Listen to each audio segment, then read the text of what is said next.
하나님의 말씀은 정직합니다. 성경 통독을 돕는 바이블 가이드입니다. 시편 31편부터 35편을 읽습니다.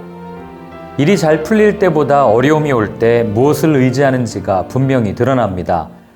다윗은 거센 고난의 파도 앞에서 사람을 의지하지 않고 오직 하나님을 의지합니다. 이것이 하나님께서 다윗을 의롭다 인정한 이유입니다.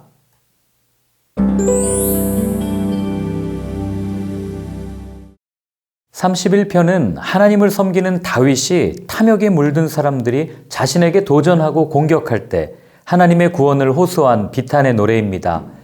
즉 하나님의 도움, 은혜를 사모하는 마음의 기도입니다. 다윗이 부른 노래들은 대부분이 이 주제로 노래하고 있습니다. 물론 다윗은 자신이 지은 죄로 인해 어려움을 겪기도 했지만 의로웠고 경건했다고 평가되는 그의 삶을 보면 그의 시련은 대개 그의 허물과는 상관이 없었습니다. 오히려 다윗의 의로움이 세상 사람들의 시기 대상이 되었습니다.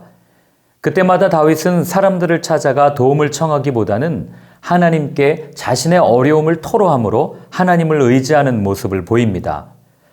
믿음을 따라 사는 그리스도인들에게도 역경과 시련은 끊이질 않습니다. 말씀대로 살려 하면 할수록 더 큰 어려움을 겪습니다. 그럴 때 다윗처럼 하나님을 의지해야 함을 시편 31편은 말해줍니다.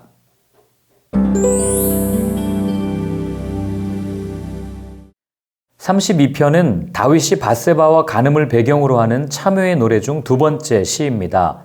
표제를 보면 다윗의 가르침, 다윗의 마스길이라고 되어 있습니다. 후대 사람들에게 다윗이 죄를 뉘우치며 부른 노래를 들려주며 경건한 삶을 교훈하려 하지 않았겠습니까? 다윗에게서 배울 수 있는 죄에 대한 태도는 무엇일까요? 움직이면 더욱 조여드는 덫처럼 죄는 숨기면 숨길수록 더욱더 괴롭게 합니다. 아무리 사소한 죄라고 해도 죄는 사람을 움츠러들게 합니다. 다윗은 이에 대한 해결 방법을 알려줍니다. 바로 고백하는 것입니다. 하나님께서는 죄를 고백하면 우리의 죄과를 멀리 옮기신다고 하셨습니다. 누가 행복한 사람입니까? 다윗처럼 하나님 앞에 서는 사람이 아닐까요?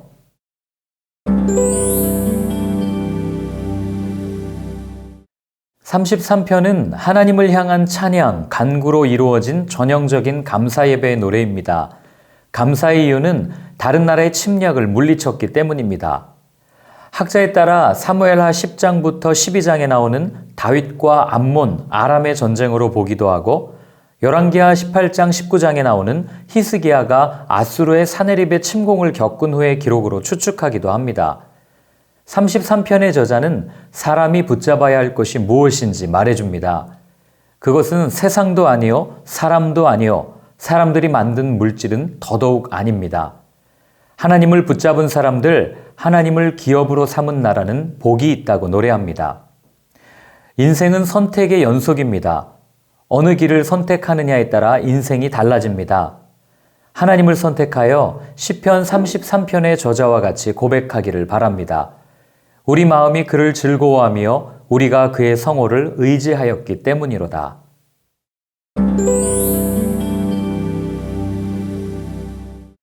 34편은 답관체 형식의 시입니다. 다윗은 사울의 추격을 피해 블레셋의 가드왕 아기스에게로 피했을 때 자신이 골리앗을 죽인 장본인이라는 것이 발각되어 위기에 처합니다. 그때 다윗은 미친 척함으로 위기를 모면하는데 이때 지은 시가 34편입니다. 그런데 표제가 아비멜렉 앞에서 미친 채 하다가 쫓겨나서 지은 시로 되어 있습니다. 이집트의 왕을 바로라고 부르듯이 블레셋 왕에 대한 공식 칭호가 아비멜렉입니다. 그런데 시를 읽다 보면 쉽게 납득이 되지 않는 부분이 있습니다. 1절부터 3절에서 다윗이 백성들에게 함께 하나님을 찬양하자고 촉구하는 것입니다.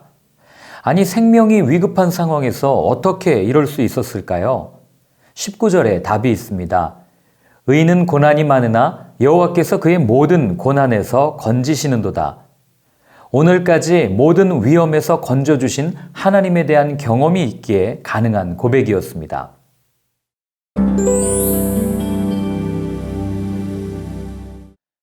다윗이 사울에게 쫓길 때 쓴 시 중에 하나로 억울한 심정을 가장 적나라하게 보여주는 노래입니다. 이 시편은 신실한 자가 악한 사람들이 자기를 해하려고 획책하는 것을 알았을 때 어떻게 기도해야 하는지를 보여줍니다. 여기서 다윗을 대적하는 자들은 다윗이 평소 믿고 사랑으로 대하던 자들이었습니다. 다윗은 박해자들의 악한 음모에 대해 설명하고 하나님께 신실한 자를 위해 친히 싸워주실 것을 간구합니다.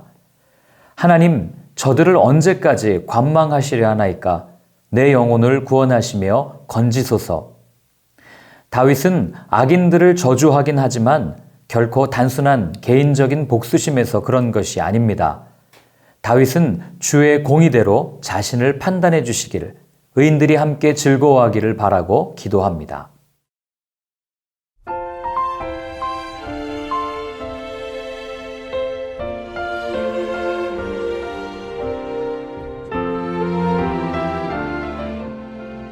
다윗의 노래를 듣고 있으면 잘 될 때보다 잘 안 될 때, 일이 술술 풀릴 때보다는 계속해서 꼬일 때, 그리고 고난이 찾아올 때가 더 많음을 보게 됩니다.